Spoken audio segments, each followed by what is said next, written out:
Hai plan-plan netizen seluruh Indonesia dimanapun kamu berada yang kadang komentarnya luar biasa. Ketemu lagi bersama dengan kami di Yeni Channel. Pastinya channel yang sangat informatif dan juga akan menambah pengetahuan Anda. So, kali ini jangan kemana-mana, kita akan membahas topik-topik menarik yang ada di seluruh dunia. Pernahkah Anda merasa bosan dengan profesi yang kini sedang Anda jalani? Mungkin Anda pernah berpikir bahwa profesi yang sedang dijalani saat ini jauh dari kenyamanan. Setelah itu muncul rasa gelisah akan keinginan mencari profesi yang baru dan lebih menantang. Ada banyak profesi yang sebenarnya bisa Anda jalani di dunia ini.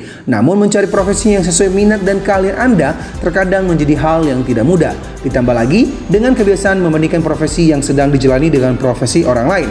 Nah, berikut ini kita akan membahas mengenai 10 pekerjaan paling berbahaya di dunia versi Yeni Fakta. So, jangan kemana-mana, tetap stay tune di channel Yeni Fakta. Karena bersama Yeni Fakta, kita akan mendapatkan informasi dan pengetahuan dari seluruh dunia. Yang pertama, Landmine Removers atau pembersih ranjau darat. Dari namanya saja, profesi ini sudah terdengar berbahaya. Pasalnya, profesi ini berurusan dengan ranjau yang tertanam di darat dan risiko dari profesi ini sudah bisa dibayangkan, bukan? Menurut Australian Broadcasting Corporation, ada antara 50 dan 60 negara yang masih memiliki ranjau yang terkubur di tanah, yang berpotensi membunuh siapa saja yang melewatinya. Profesi ini memiliki risiko yang tidak tanggung-tanggung. Pada 2016 lalu, pembersih ranjau veteran yang memiliki 30 tahun pengalaman harus terbunuh saat sedang mencoba untuk membersihkan ranjau di Irak.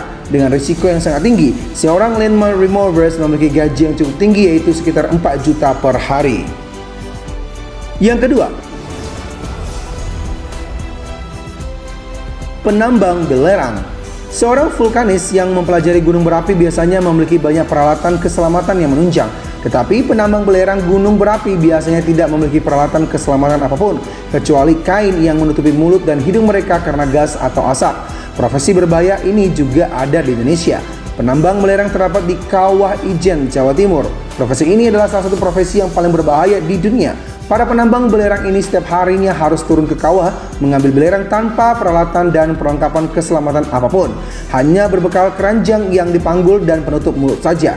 Para penambang harus melawan tebalnya asap yang dihasilkan dari belerang di kawah tersebut. Asap tersebut jika dihirup terlalu lama dapat menjadi beracun dan mengancam nyawa para penambang. Dalam sekali mengangkut, biasanya penambang menghasilkan sejumlah 10.000 hingga 100.000 rupiah. Yang ketiga, Sherpa di Gunung Everest. Mendaki gunung adalah sebuah pekerjaan yang sulit untuk dilakukan. Pada kondisi tertentu, mendaki gunung bisa sangat berbahaya. Salah satu gunung di dunia yang menjadi tujuan pendakian favorit bagi para pendaki gunung adalah Gunung Everest. Gunung Everest ini juga merupakan gunung tertinggi di dunia yang terletak di Nepal. Gunung Everest adalah gunung yang sangat sulit dan sangat berbahaya untuk didaki. Meski begitu, para pendaki selalu hadir di Everest setiap tahunnya netizen. Dan bersedia membayar sejumlah uang untuk mencari orang yang bisa membantu mereka mencapai puncak. Orang-orang yang menerima uang mereka dan membantu pendakian tersebut disebut Sherpa. Sejak Gunung Everest menjadi terkenal oleh para pendaki, Sherpa sendiri telah bergeser menjadi sebuah profesi yang menjanjikan di sana. Salah mulu netizen. Hal ini membuat Sherpa kini identik sebagai pemandu gunung yang ada di sekitar Gunung Everest.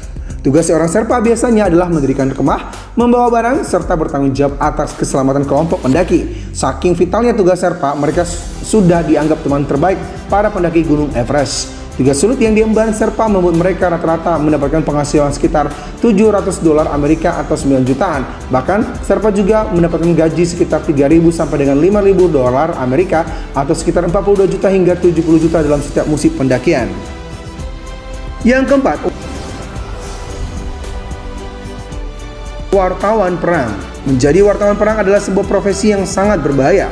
Wartawan yang meliputi di medan perang sama saja mempertaruhkan nyawa karena bahaya bisa mengancam mereka kapan saja. Bertugas di wilayah konflik atau yang sedang dilanda perang bukanlah perkara mudah. Para wartawan perang dihadapkan dengan berbagai macam bahaya yang mungkin terjadi, seperti penculikan, penyiksaan jika tertangkap, dan tentu saja kematian. Meskipun sudah ada konvensi internasional bahwa dalam perang wartawan tidak boleh menjadi sasaran, namun tetap saja selalu ada wartawan yang menjadi korban. Hal ini tentu tidak sepadan dengan gaji wartawan perang orang yang hanya 36.000 US dollar atau setara dengan 486 juta per tahun. Yang kelima, tukang las bawah laut. Tukang las bisa dibilang sudah merupakan profesi yang berbahaya karena risiko menghadapi alat panas, percikan api, dan bisa terkena asap beracun dari pekerjaan yang dilakukannya. Apalagi jika profesi tersebut dilakukan di bawah laut. Tukang las bawah laut tentu menjalani profesi ini dengan risiko yang sangat besar. Tukang las yang bekerja di dalam air biasanya bekerja untuk memperbaiki kapal, bendungan, pipa bawah laut, dan lain-lain. Tukang las diharuskan untuk menyelam di dalam air dan dalam waktu yang berjam-jam dengan tabung selam. Mereka tidak diberikan alat komunikasi dan berisiko terjebak dalam area dengan tekanan yang cukup tinggi. Namun, tukang las bawah laut juga diberi bayaran tinggi dengan hitungan per jam, yang tentu saja hal ini sebanding dengan risiko yang didapat. Bayaran tukang las bawah laut ini adalah $200 per jam atau sekitar 2,7 juta per jamnya. Yang keenam, pengebor minyak lepas pantai. Menjalani profesi sebagai pengebor minyak bukanlah hal yang mudah. Profesi ini merupakan profesi yang juga memiliki banyak risiko yang berat.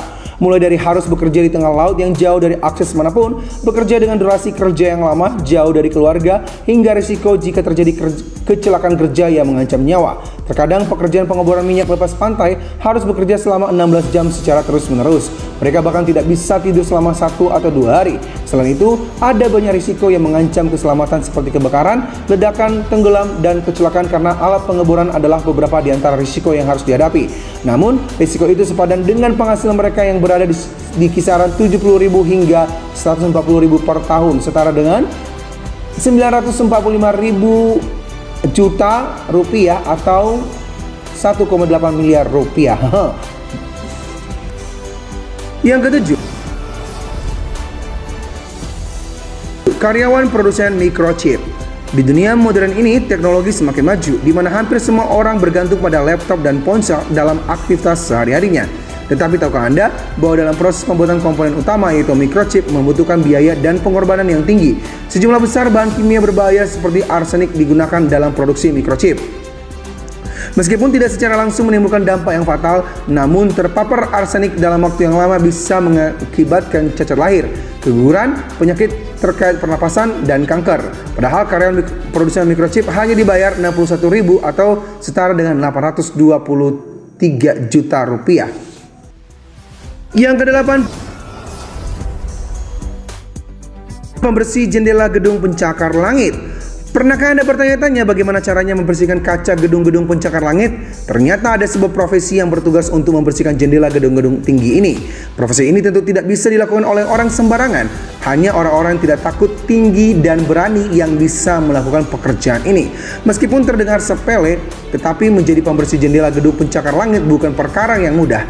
Orang dengan profesi ini sama saja bertaruh nyawa karena harus berada di ketinggian. Meskipun para pembersih jendela ini memakai peralatan keselamatan, tetapi kesalahan kecil dapat membuat akibat yang fatal. Tidak terkecuali dapat menyebabkan para pembersih jendela kehilangan nyawa mereka. Profesi ini juga sangat bergantung pada kondisi cuaca. Saat angin kencang, para pekerja biasanya tidak dapat melakukan tugasnya karena berbahaya. Kesalahan membaca kondisi angin dan kekeliruan alat, maksud kami kekeliruan alat, bisa menjadi hal yang fatal bagi pekerjanya. Yang kesembilan, tower climber atau pemanjat menara. Selain pembersih jendela gedung pencakar langit, profesi berbahaya lain yang bekerja di atas ketinggian adalah pendaki menara. Pendaki menara tentu bukan hal yang mudah. Pendaki biasanya harus memanjat menara setinggi 1.500 kaki atau setara 457 meter di sebuah tempat antah berantah dengan berbekal beberapa perlengkapan dan tali untuk pengaman. Teknisi yang bertugas untuk mengganti bolam lampu di atas menara penyiaran biasa dibayar 20.000 US dollar sekaligus, maksud kami sekali tugas tiap 6 bulan. Bayaran tinggi ini dikarenakan risiko yang besar bagi pekerja serta kemampuan dan keahlian khusus yang harus dimiliki untuk pekerjaan ekstrim ini. Yang ke-10, pekerja nuklir Jepang. Di Jepang ada sebuah profesi dengan tingkat risiko sangat tinggi, yaitu menjadi pekerja nuklir. Profesi ini sangat berbahaya karena mengharuskan pekerjanya untuk tinggal dan selalu siaga memperbaiki reaktor nuklir. Bekerja di sebuah reaktor nuklir memiliki tingkat bahaya yang sangat besar. Terpapar radiasi akibat reaksi nuklir secara terus-menerus bisa menyebabkan cacat seumur hidup, bahkan bisa menyebabkan kematian. Meski begitu, bayaran yang diberikan untuk profesi ini juga tidak tanggung-tanggung. Perusahaan PLTN di Jepang menawarkan gaji 100.000 yen Jepang atau sekitar 10 juta rupiah per harinya. Waduh, gila, gede banget. Nah, demikianlah 10 daftar pekerjaan paling berbahaya di dunia versi Yeni Fakta. Semoga ulasan kali ini memberi informasi dan pengetahuan tambahan untuk kita semakin lebih baik. Jangan lupa untuk subscribe, like, komen, share, dan tonton terus channel Yeni Fakta. Karena bersama Yeni Fakta, kita akan mendapatkan informasi dan pengetahuan dari seluruh dunia.